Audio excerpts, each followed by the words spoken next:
بسم الله الرحمن الرحيم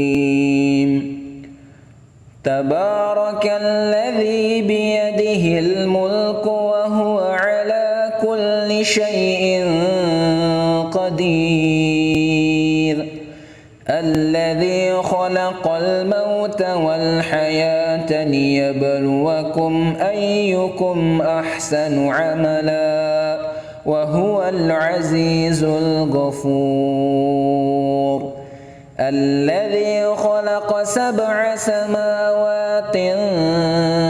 طباقا ما ترى في خلق الرحمن من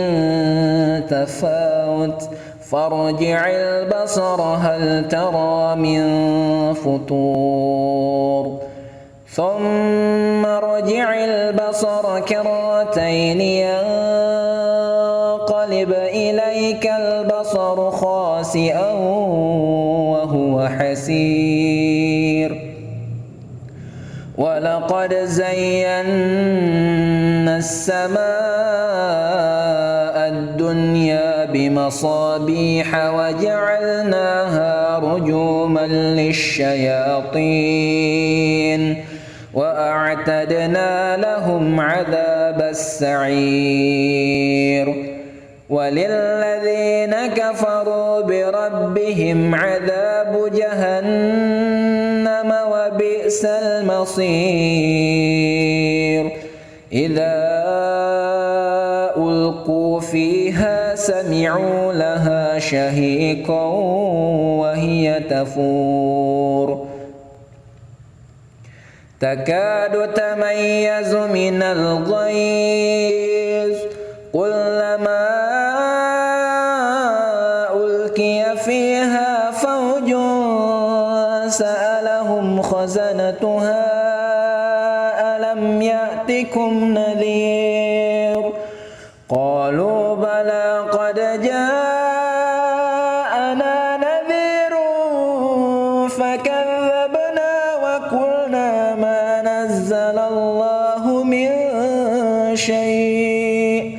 إن أنتم إلا في ضلال كبير وقالوا لو كنا نسمع أو نعقل ما كنا في أصحاب السعير فاعترفوا بذنبهم فسحقا لأصحاب السعير إن الذين يخشون ربهم بالغيب لهم مغفرة وأجر كبير وأسروا قولكم أو اجهروا به إنه عليم بذات الصدور ألا يعلم من خلق وهو اللطيف الخبير هو الذي جعل لكم الأرض ذلولا فامشوا في مناكبها وكلوا من رزقه وإليه النشور أأمنتم من في السماء أن يخشف بكم الأرض فإذا هي تمور أم أمنتم من في السماء أن يرسل عليكم حاصبا فستعلمون كيف نذير ولقد كذب الذين من قبلهم فكيف كان نكير أولم يروا إلى الطير فوقهم صافات ويقبض ما يمسكهن إلا الرحمن إنه شيء بصير أمن هذا الذي هو جند لكم ينصركم من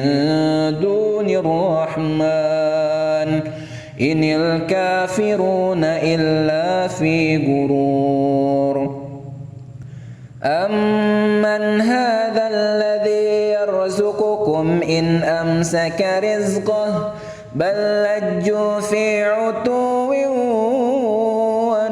ونفور أفمن يمشي مكبا على وجهه أهدى أمن يمشي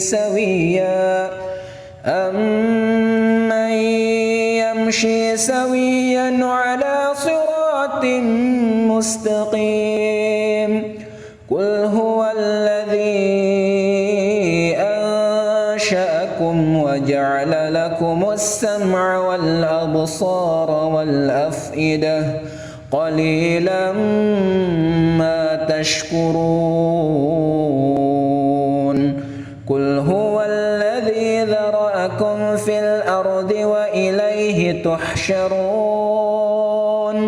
ويقولون متى هذا الوعد إن كنتم صادقين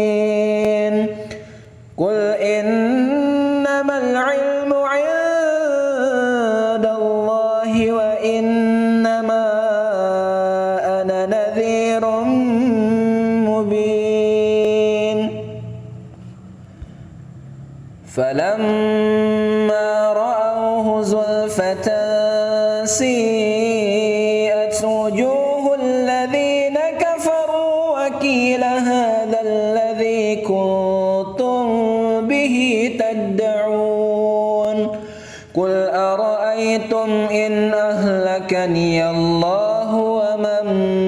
معي أو رحمنا فمن يجير الكافرين من عذاب أليم قل هو الرحمن آمنا به وعليه توكلنا فستعلمون من هو في ضلال مبين قل أرأيتم إن أصبح ماؤكم غورا قل أرأيتم إن أصبح ماؤكم غورا فمن يأتيكم بماء معين بسم الله الرحمن الرحيم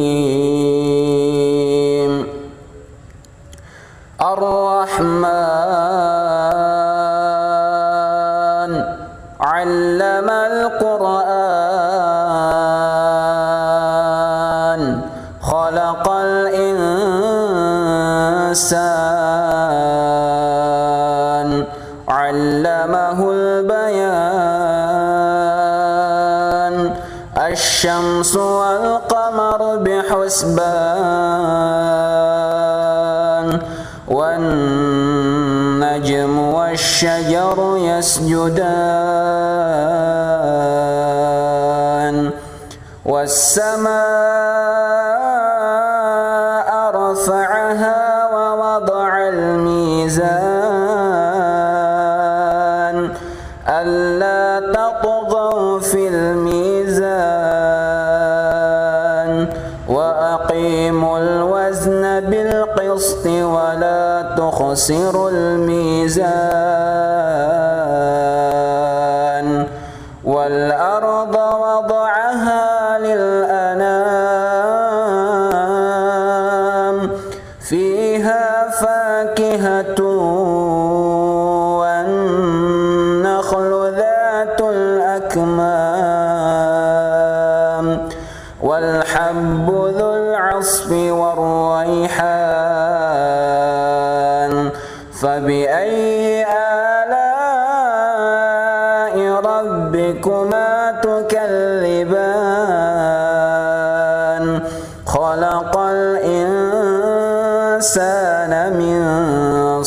صلصال كالفخار وخلق الجن من مارج من نار فبأي آلاء ربكما تكذبان رب المشرقين ورب المغربين فبأي آلاء ربكما تكذبان مرج البحرين يلتقيان بينهما برزخ لا يبغيان فبأي آلاء ربكما تكذبان يخرج منهما اللؤلؤ والمرجان فبأي آلاء ربكما تكذبان وله الجوار المنشآت في البحر كالأعلام فبأي آلاء ربكما تكذبان كل من عليها فان ويبقى وجه ربك ذو الجلال والإكرام فبأي آلاء ربكما تكذبان يسأله من في السماوات والأرض كل يوم هو في شأن فبأي آلاء ربكما تكذبان سنفرغ لكم أيها الثقلان فبأي آلاء ربكما تكذبان يا معشر الجن والإنس إن استطعتم أن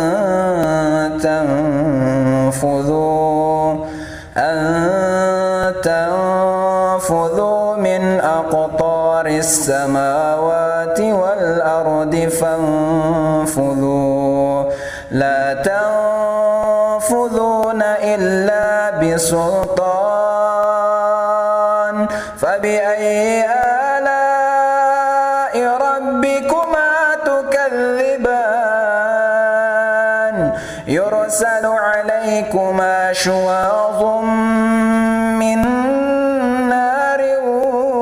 ونحاس فلا تنتصران فبأي آلاء ربكما تكذبان فإذا انشقت السماء فكانت وردة كالدهان فبأي آلاء ربكما تكذبان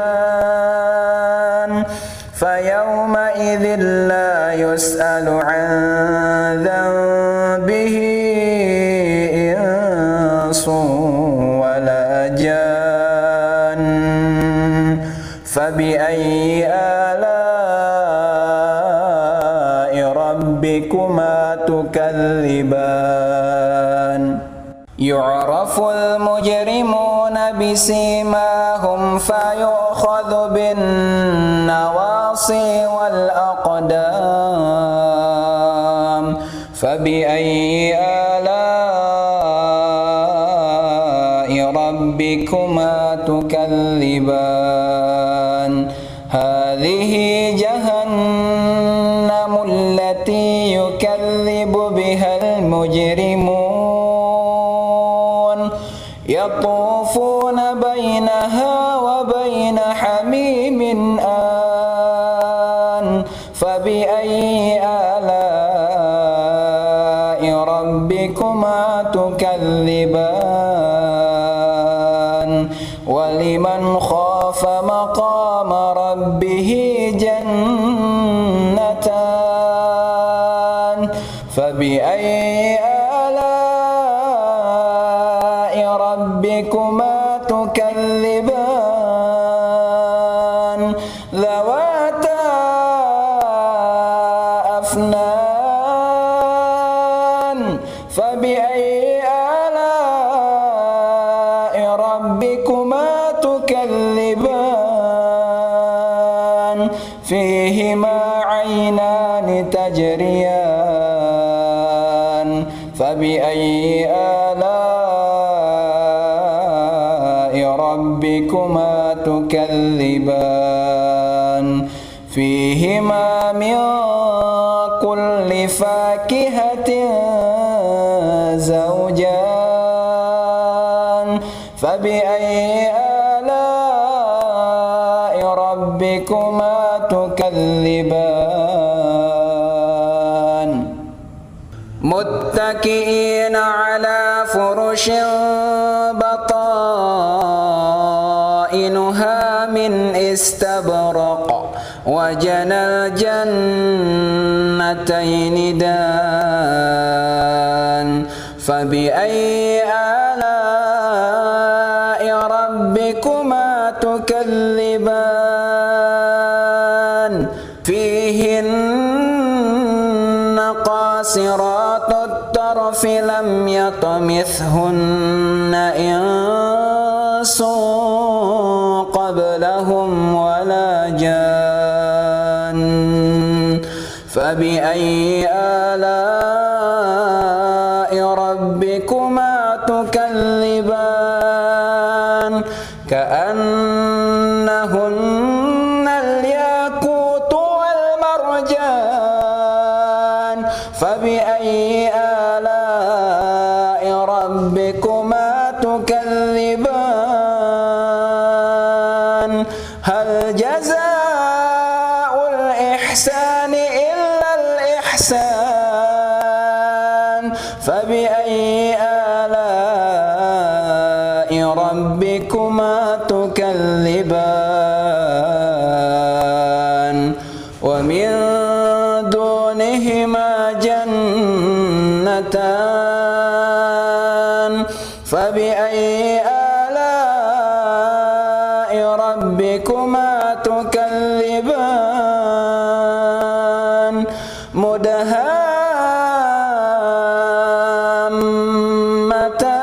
مدهامتان فبأي آلاء ربكما تكذبان فيهما عينان نضاختان فبأي آلاء ربكما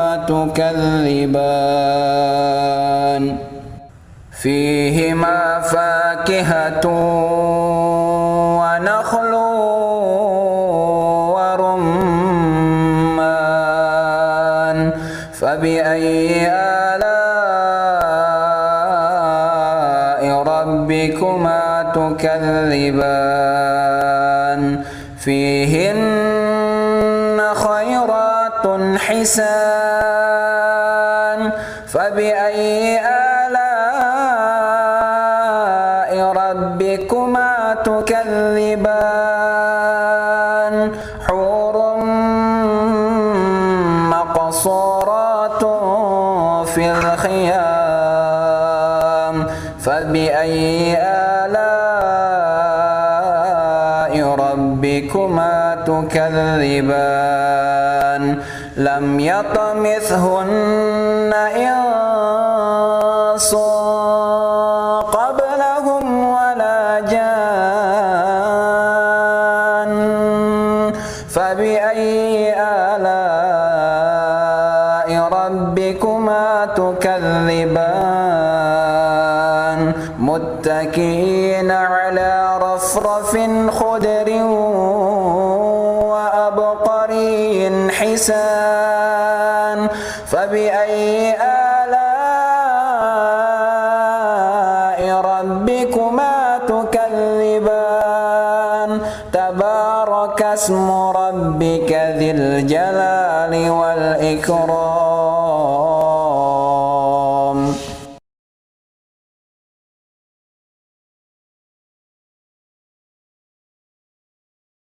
بسم الله الرحمن الرحيم. الحمد لله الذي أنزل على عبده الكتاب ولم يجعل له عوجا قيما لينذر بأسا شديدا من لدنه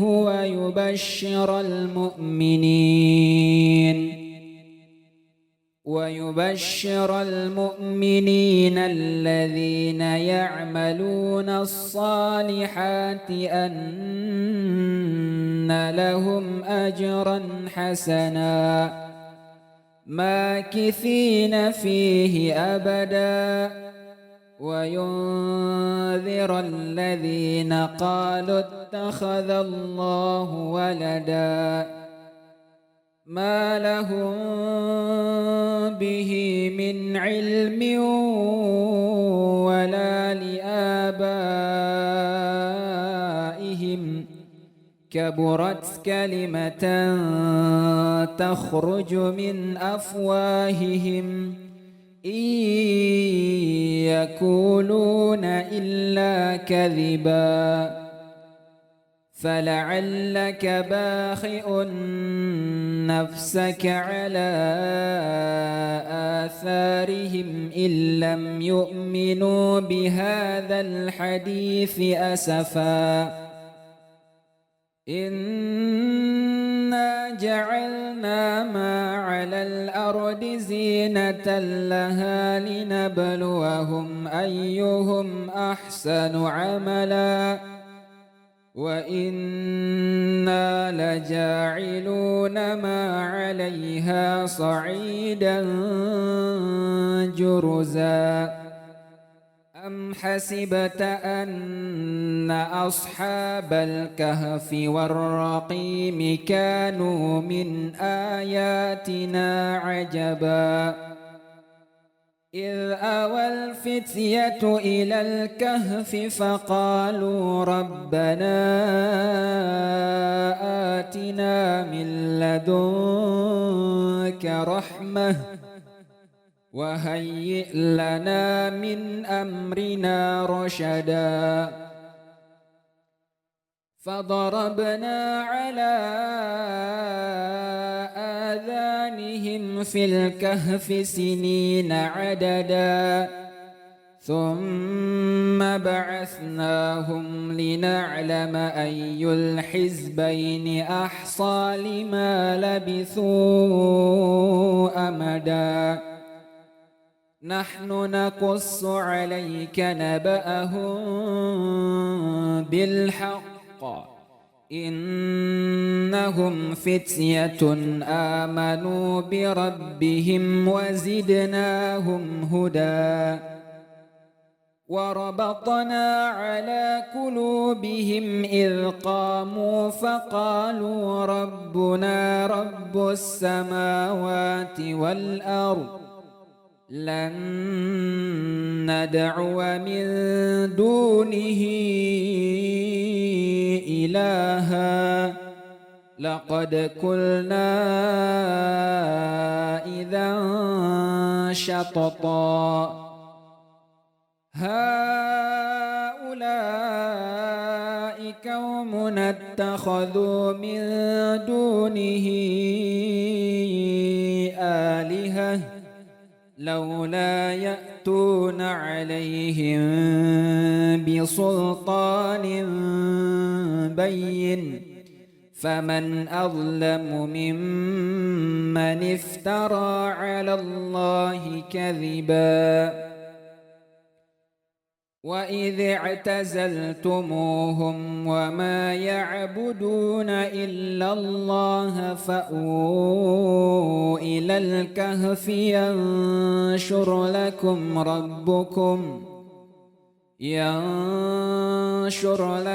ربكم من رحمته ويهيئ لكم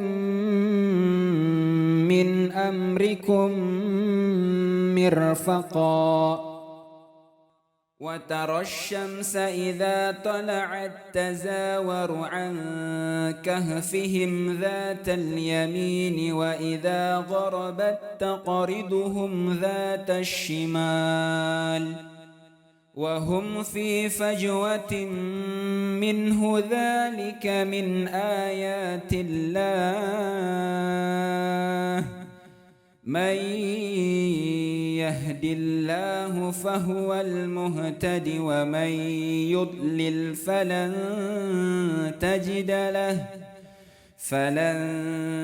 تجد له وليا مرشدا وتحسبهم أيقاظا وهم ركود ونقلبهم ذات اليمين وذات الشمال وكلبهم باسط ذراعيه بالوصيد لو اطلعت عليهم لوليت منهم فرارا ولملئت منهم رعبا وكذلك بعثناهم ليتساءلوا بينهم قال قائل منهم كم لبثتم قالوا لبثنا يوما أو بعض يوم قالوا ربكم أعلم بما لبثتم فابعثوا أحدكم بورككم هذه إلى المدينة فلينظر أيها أزكى طعاما فليأتكم برزق منه وليتلطف ولا يشعرن بكم أحدا إنهم إن يظهروا عليكم يرجموكم أو يعيدوكم في ملتهم ولن تفلحوا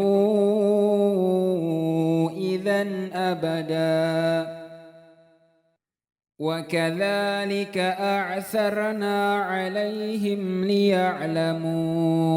أن وعد الله حق وأن الساعة لا ريب فيها إذ يتنازعون بينهم أمرهم فقالوا ابنوا عليهم بنيانا ربهم أعلم بهم قال الذين غلبوا على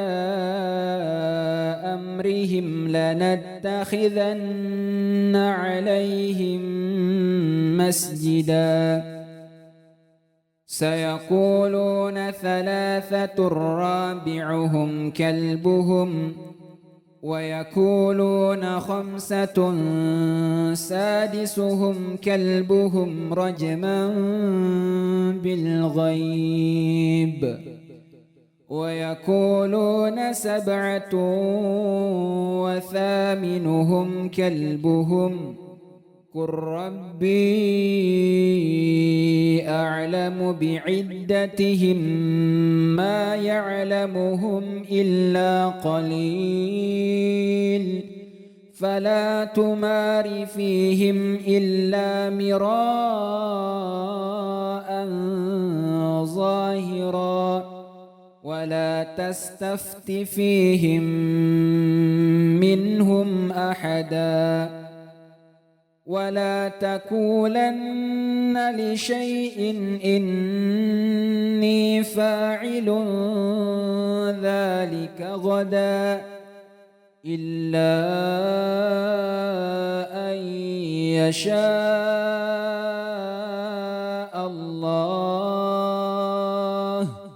واذكر ربك إذا نسيت وقل عسى أن يهديني ربي لأقرب من هذا رشدا ولبثوا في كهفهم 300 سنين وازدادوا 9 قل الله أعلم بما لبثوا له غيب السماوات والأرض أبصر به وأسمع ما لهم من دونه من ولي ولا يشرك في حكمه أحدا واتل ما أوحي إليك من كتاب ربك لا مبدل لكلماته ولن تجد من دونه ملتحدا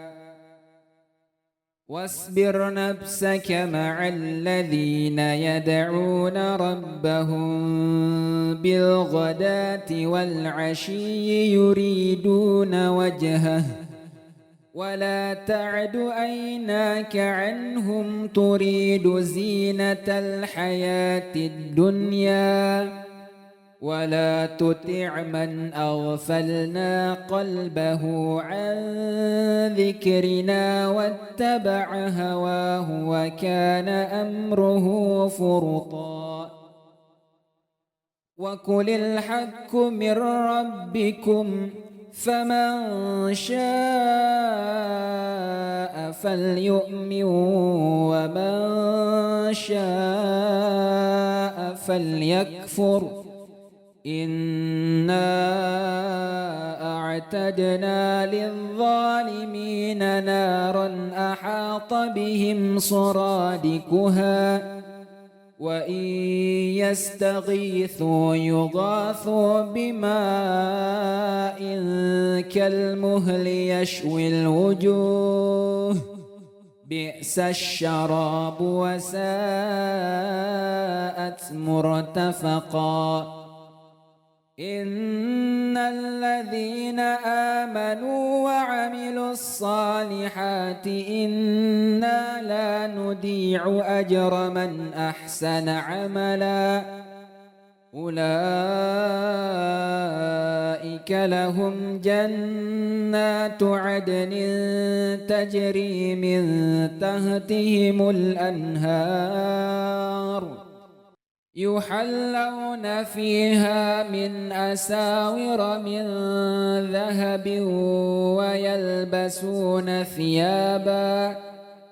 ويلبسون ثيابا خضرا من سندس واستبرق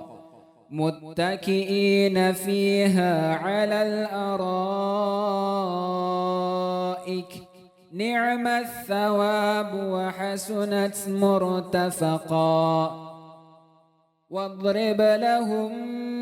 مثل الرجلين جعلنا لأحدهما جنتين من أعناب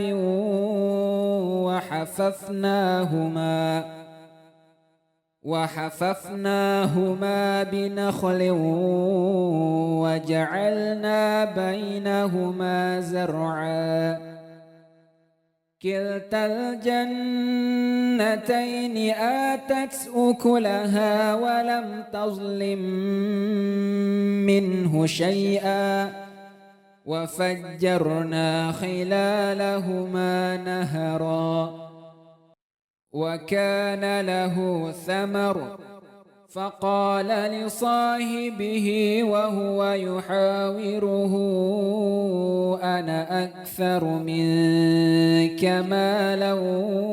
وأعز نفرا ودخل جنته وهو ظالم لنفسه قال ما أظن أن تبيد هذه أبدا وما أظن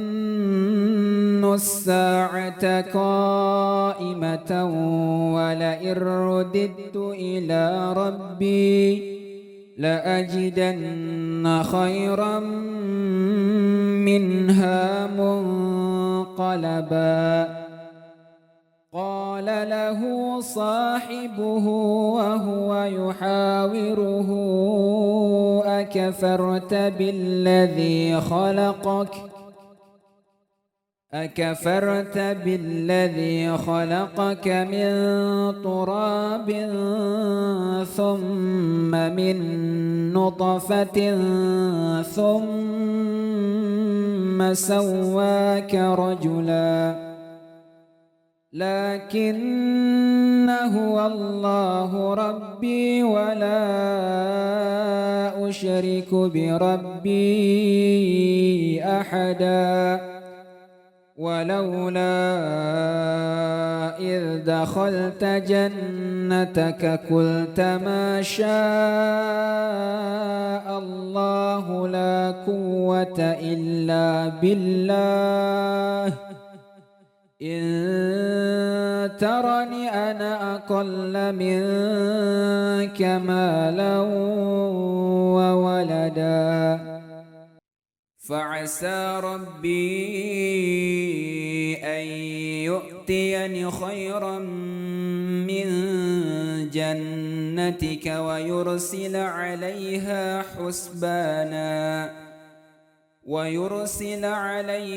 حسبانا من السماء فتصبح صعيدا زلقا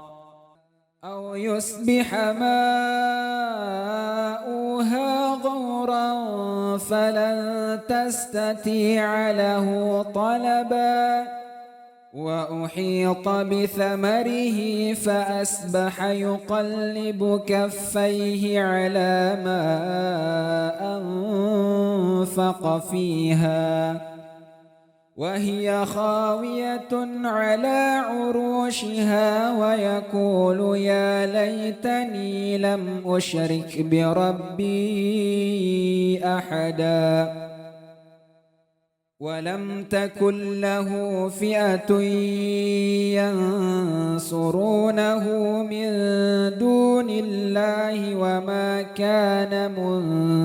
منتصرا هنالك الولاية لله الحق هو خير ثوابا وخير عقبا واضرب لهم مثل الحياة الدنيا كماء إن أنزلناه من السماء فاختلط به نبات الأرض فأصبح هشيما تذروه الرياح وكان الله على كل شيء مقتدرا المال والبنون زينة الحياة الدنيا والباقيات الصالحات خير عند ربك ثوابا وخير أملا ويوم نسير الجبال وترى الأرض بارزة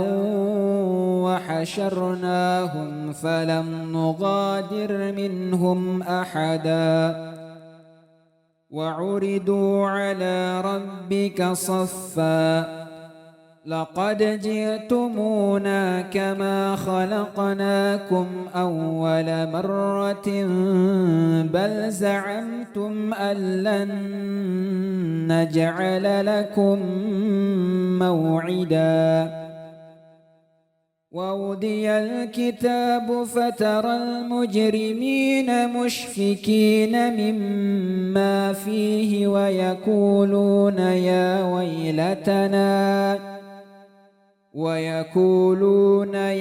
ويلتنا ما لهذا الكتاب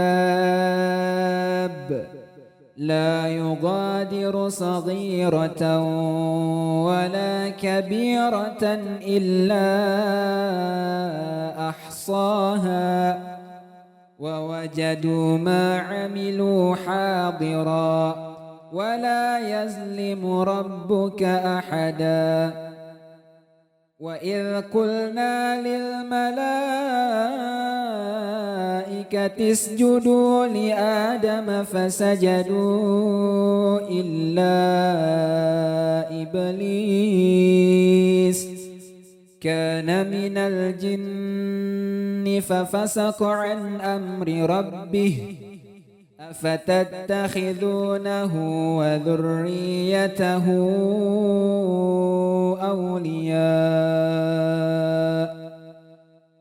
أولياء من دوني وهم لكم عدو بئس للظالمين بدلا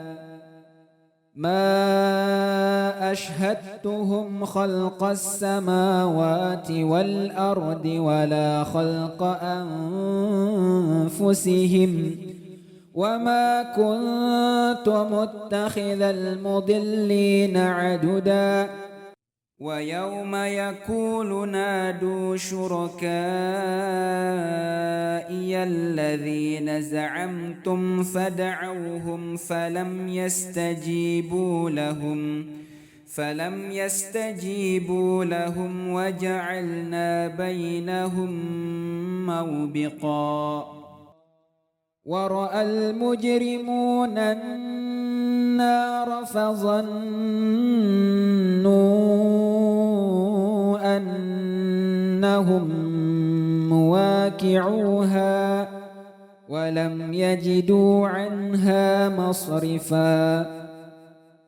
ولقد صرفنا في هذا القرآن للناس من كل مثل وكان الإنسان أكثر شيء جدلا وما منع الناس أن يؤمنوا إذ جاءهم الهدى ويستغفروا ربهم إلا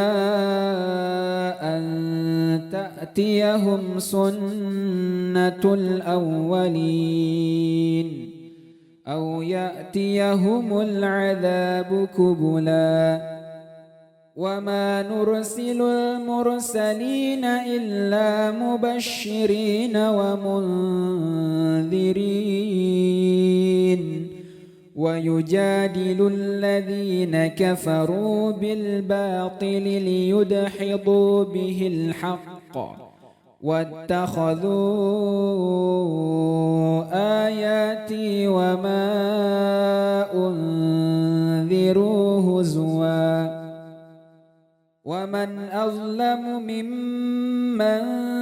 ذكر بآيات ربه فأعرض عنها ونسي ما قدمت يداه إنا جعلنا على قلوبهم أكنة أن يفقهوه وفي آذانهم وقرا وإن تدعوهم إلى الهدى فلن يهتدوا إذا أبدا وربك الغفور ذو الرحمة لو يؤاخذهم بما كسبوا لعجل لهم العذاب بل لهم موعد لن يجدوا من دونه موئلا وتلك القرى أهلكناهم لما ظلموا وجعلنا لمهلكهم موعدا وإذ قال موسى لفتاه لا أبرح حتى أبلغ مجمع البحرين أو أمضي حقبا فلما بلغا مجمع بينهما نسيا حوتهما فاتخذ سبيله في البحر سربا فلما جاوزا قال لفتاه آتنا غداءنا لقد لكينا من سفرنا هذا نصبا قال أرأيت إذ أوينا إلى الصخرة فإني نسيت الحوت وما أنسانيه إلا الشيطان أن أذكره واتخذ سبيله في البحر عجبا قال ذلك ما كنا نبغي فارتدا على آثارهما قصصا فوجدا عبدا من عبادنا آتيناه رحمة من عندنا وعلمناه من لدنا علما قال له موسى هل أتبعك على أن تعلمني مما علمت رشدا قال إنك لن تستطيع معي صبرا وكيف تصبر على ما لم تحط به خبرا قال ستجدني إن شاء الله صابرا ولا أعصي لك أمرا قال فإن اتبعتني فلا تسألني عن شيء حتى أحدث لك منه ذكرا فانطلقا حتى إذا ركبا في السفينة خرقها قال أخرقتها لتغرق أهلها لقد جئت شيئا إمرا قال ألم أقل إنك لن تستطيع معي صبرا قال لا تؤاخذني بما نسيت ولا ترهقني من أمري عسرا فانطلقا حتى إذا لقي غلاما فقتله قال أقتلت نفسا زكية بغير نفس لقد جئت شيئا نكرا قال ألم أقل لك إنك لن تستطيع معي صبرا قال إن سألتك عن شيء بعدها فلا تصاحبني قد بلغت من لدني عذرا فانطلقا حتى إذا أتيا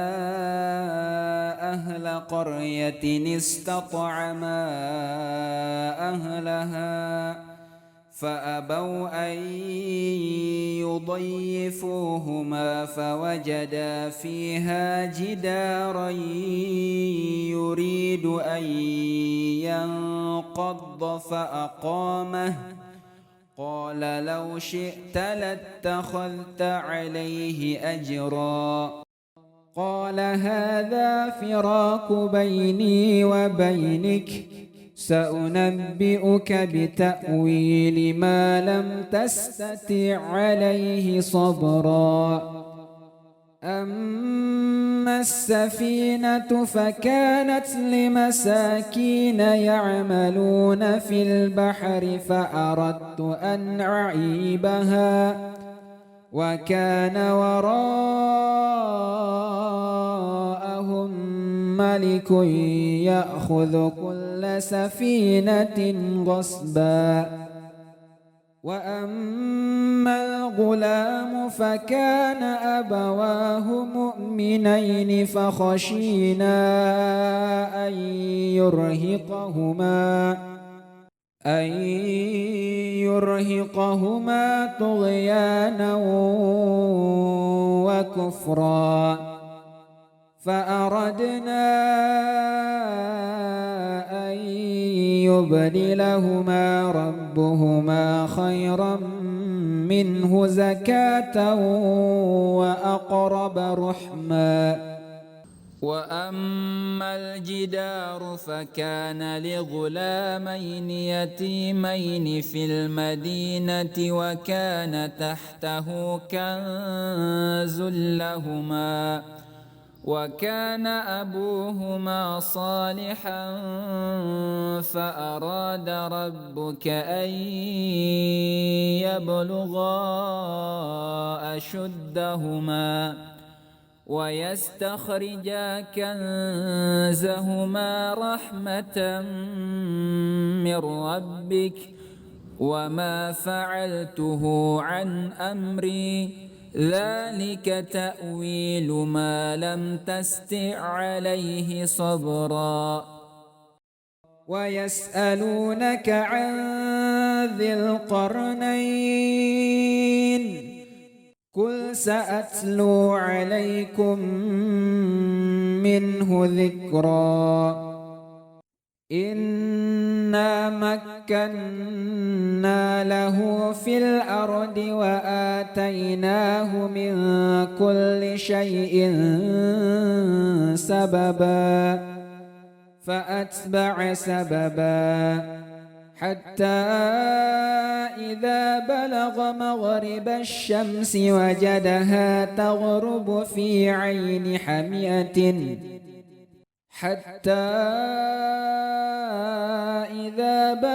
مغرب الشمس وجدها تغرب في عين حمئة ووجد عندها قوما قلنا يا ذا القرنين إما أن تعذب وإما أن تتخذ فيهم حسنا قال أما من ظلم فسوف نعذبه ثم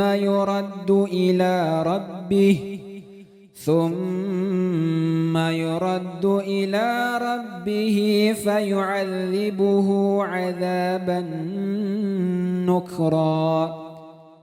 وأما من آمن وعمل صالحا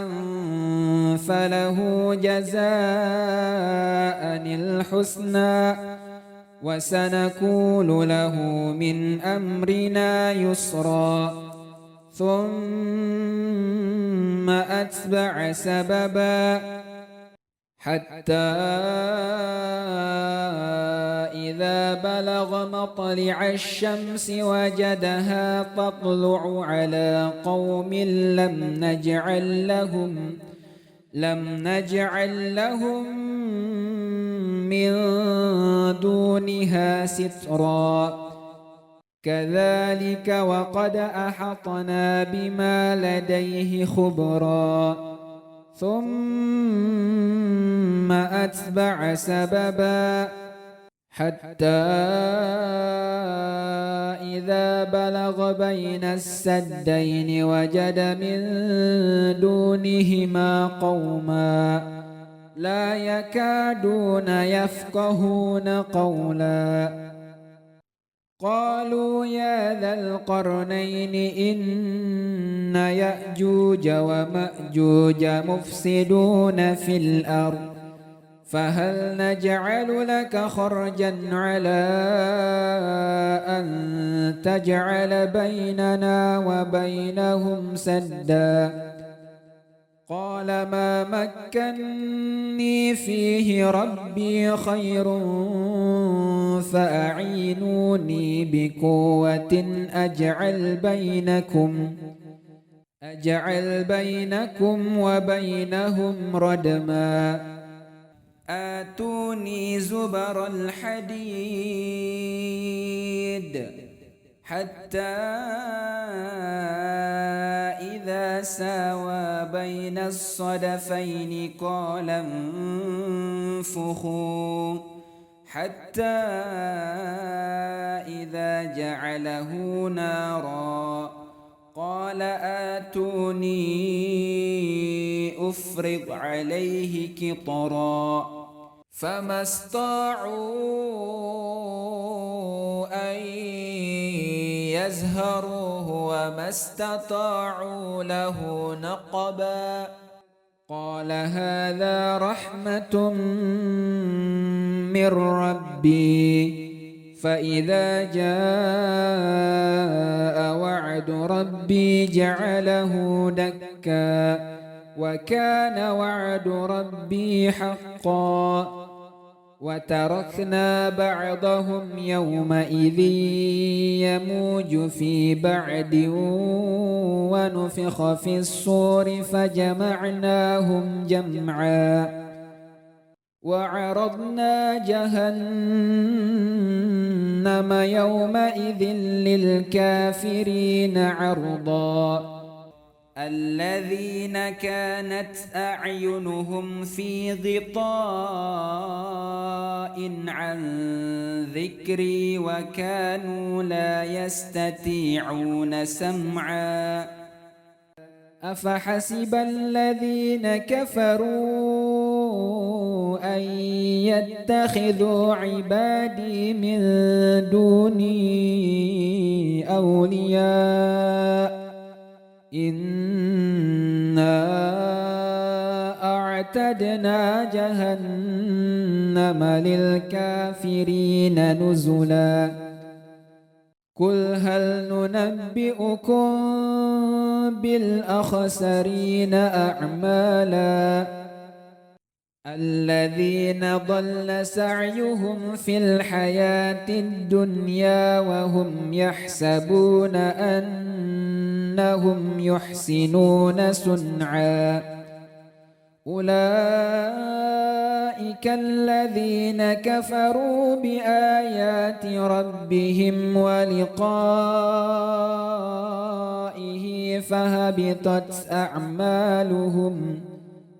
فحبطت أعمالهم فلا نقيم لهم يوم القيامة وزنا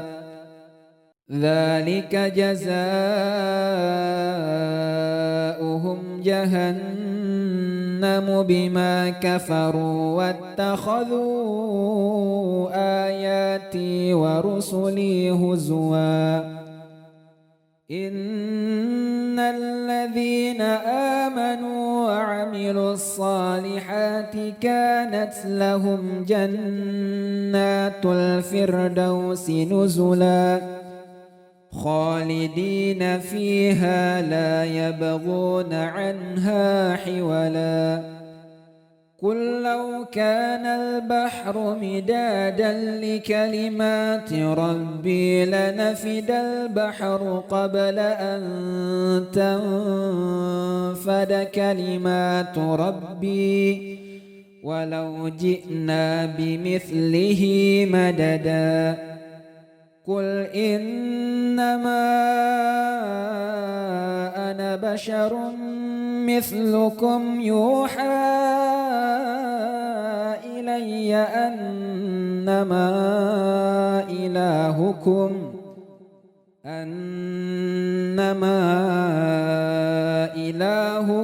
إله واحد فمن